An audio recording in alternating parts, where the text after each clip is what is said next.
বৃষ্টির সুখবর হতে পারে কালবৈশাখীও। তীব্র তাপ দাহে পুড়ছে দেশ, দিন দিন তাপমাত্রার পারদ ওপরের দিকে উঠছে। চামড়া পোড়ানো তীব্র রোদ, গরম আর উত্তপ্ত বাতাস যেন সবকিছু পাল্টে দিয়েছে। জীবনের প্রয়োজনে বাইরে বের হওয়া মানুষেরা গরমে অতিষ্ঠ। সবচাইতে বিপদে খেটে খাওয়া মানুষ, ঘরের ভেতরও গুমট অবস্থা। এর মধ্যে বিদ্যুৎ গেলে তো কথাই নেই, একেবারে নাজেহাল অবস্থা। এর মধ্যে আবহাওয়া অফিস দিল বৃষ্টির সুখবর। আবহাওয়া অধিদপ্তর বলছে রোববার সিলেট বিভাগের 2-1 জায়গায় বৃষ্টি বা বজ্র সহ বৃষ্টি হতে পারে। সারা দেশে দিন এবং রাতের তাপমাত্রা প্রায় অপরিবর্তিত থাকতে পারে। সারা দেশে চলমান তাপ প্রবাহ অব্যাহত থাকতে পারে।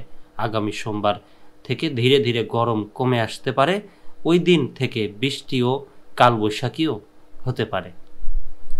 আবহাওয়া অফিস জানিয়েছে সোমবার ময়মনসিংহ ও সিলেট বিভাগের কিছু কিছু জায়গায় এবং রংপুর, রাজশাহী, ঢাকা, খুলনা, বরিশাল ও চট্টগ্রাম বিভাগের 2-1 জায়গায় অস্থায়ীভাবে দমকা হওয়া সহ বিদ্যুৎ চমকানো বা বৃষ্টি বা বজ্র সহ বৃষ্টি হতে পারে। সারা দেশে দিনের তাপমাত্রা 1 থেকে ডিগ্রি সেলসিয়াস কমতে পারে এবং রাতের তাপমাত্রা 1 থেকে 2 ডিগ্রি সেলসিয়াস কমতে পারে। চলমান তাপপ্রবাহ কিছু কিছু জায়গায় থেকে প্রশমিত হতে পারে।